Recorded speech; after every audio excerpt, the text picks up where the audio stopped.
Hey boys and girls, hope you're all doing well. Today we are reading Chapter 9, Gold Found, Treasure Lost. Rations day came again at last. I went outside, eager to get an early start, and was showered with sparkling white. Winter had arrived. At first I was happy, because a fresh blanket of snow made the world look peaceful and new.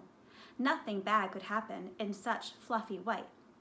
But then the cold bit my skin and I remembered what winter really meant.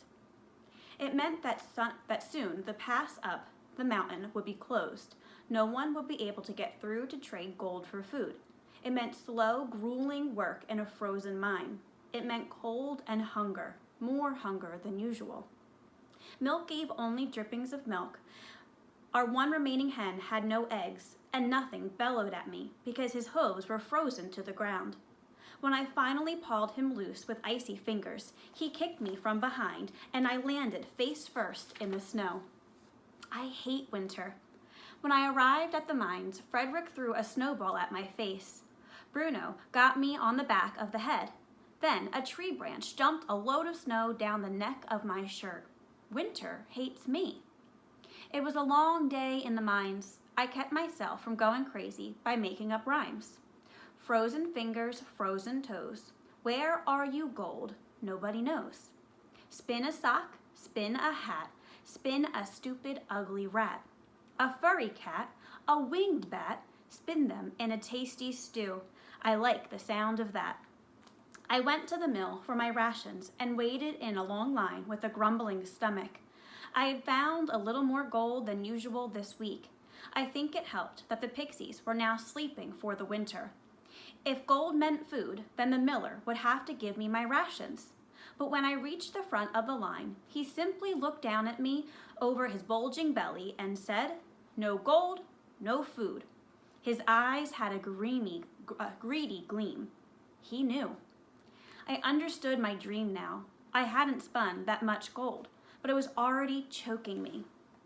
When I came home, Gram was still in bed. Her eyes were open, but she just stared up at the ceiling. "Gran?" She blinked, but didn't look at me or speak. "Gran, are you all right?" I walked to her and placed my hand on her cheek. I pulled away quickly. Her skin was so hot it burned my cold palm. I stumbled backward and fell, then ran outside and down the road to Red's house. I didn't know anywhere else to go. I pounded on the door, hoping someone was home. A woman swung open the door, brandishing a wooden spoon. Red's mother. She looked fierce, just like Red, but she gave a start when she saw me panting and crying. "Rump!" Red peered out from behind her mother. "My Gran, something's wrong, please." Red's mother threw down her spoon and grabbed her cloak. "Come," she said. Red followed, and we ran back to the cottage. When we walked in, Red's mother went right to Gran. "Elsbeth!" She gently touched Gran's forehead. "Red, go outside and get a bucket of snow."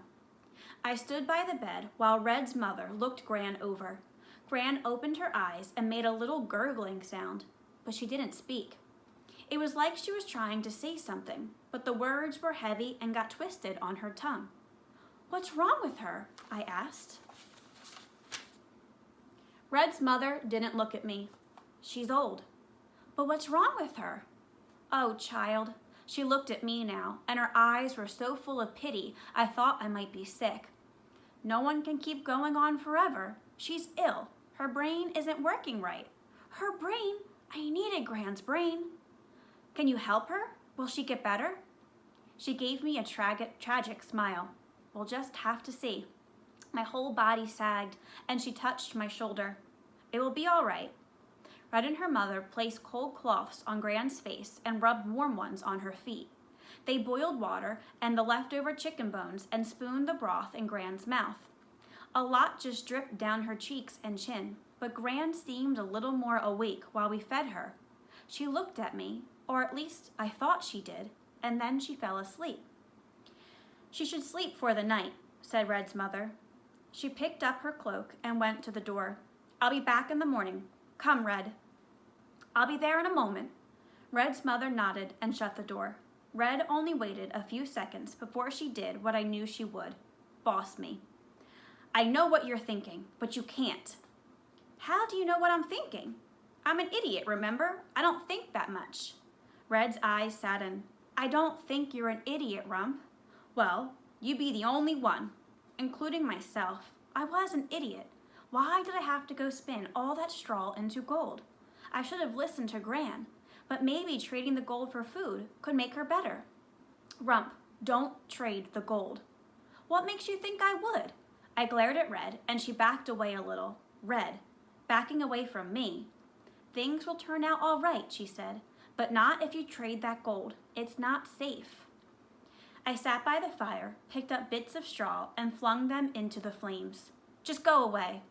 Rump, just leave me alone, I shouted.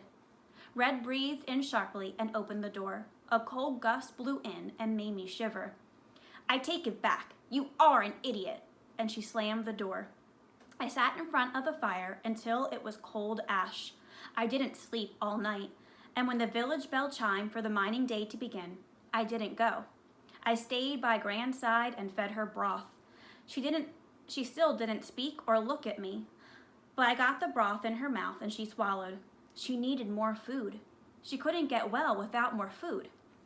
When Gran fell asleep after dark, I went to my bed and took out 3 skeins of gold. I wrapped them in a dirty rag and tucked them inside my jacket. Then I walked outside and headed toward the mill.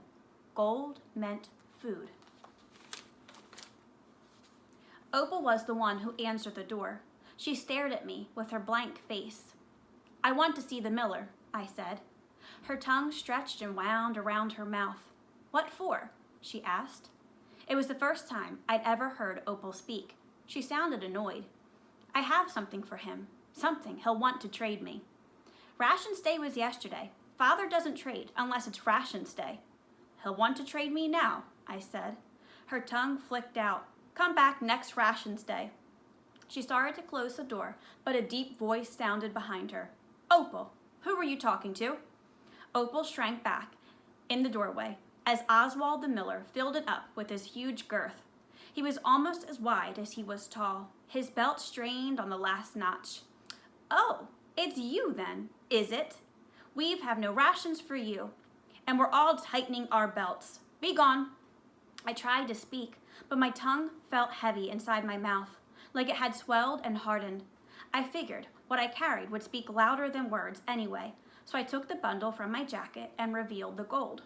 Quickly, the miller stepped close, blocking the gold from Opal's view. He looked from side to side, making sure no one else was around, then lowered his big nose to my bundle. His fat face spread wide, and the gold glinted in his greedy eyes. He reached for one of the skeins, but I pulled away. I thought of all the things I could demand, all the food.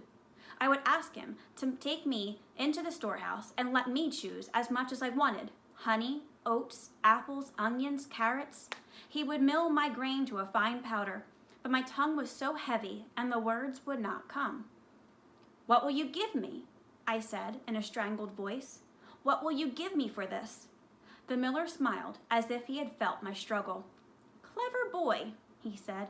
Opal, go and get a sack of flour and a sack of oats, 10 pounds each. I wanted to say that wasn't fair. I had 3 skeins of gold. That should be worth more than 20 pounds of food. I should get salt, honey, at least a little meat, but I couldn't say it. It was as if the gold were pressing down on my tongue. When Opal came back with the food, she placed it at my feet. She looked from her father to me. She stared at the bundle in my arms, now covered up. Leave us, Opal, said Oswald.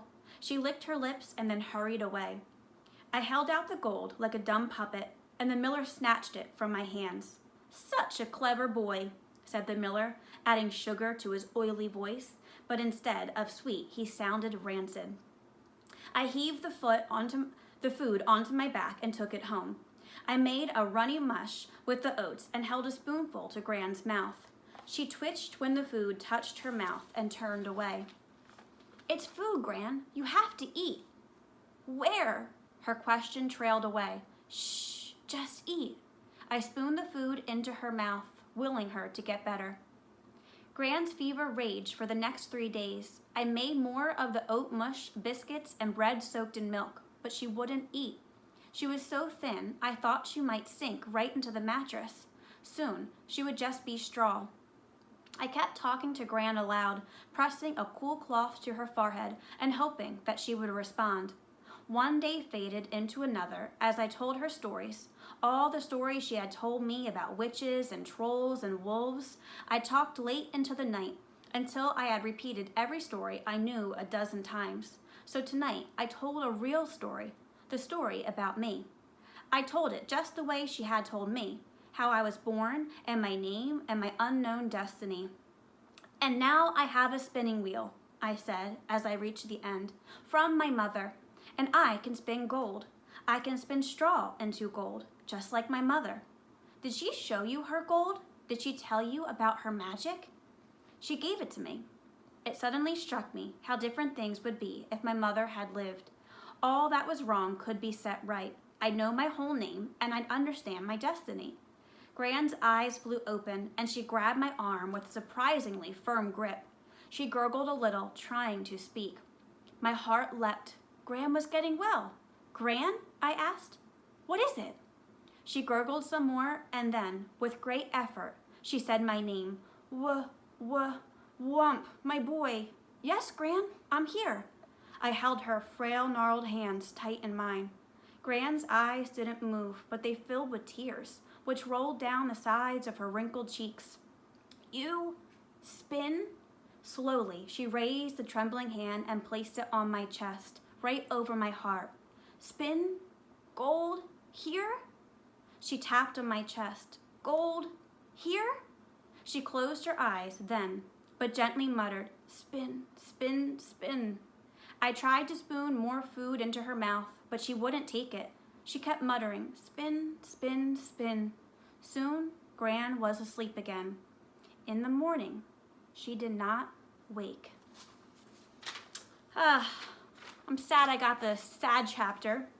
That's really sad about Rump's Gran, but I think it's trying to tell us something. So Rump started spinning. Gran started to not feel well. Do we think that was a coincidence, or do we think that's a consequence of magic? All right, boys and girls, can't wait to hear from you on Google Classroom. Have a great day. Talk to you guys later. Bye.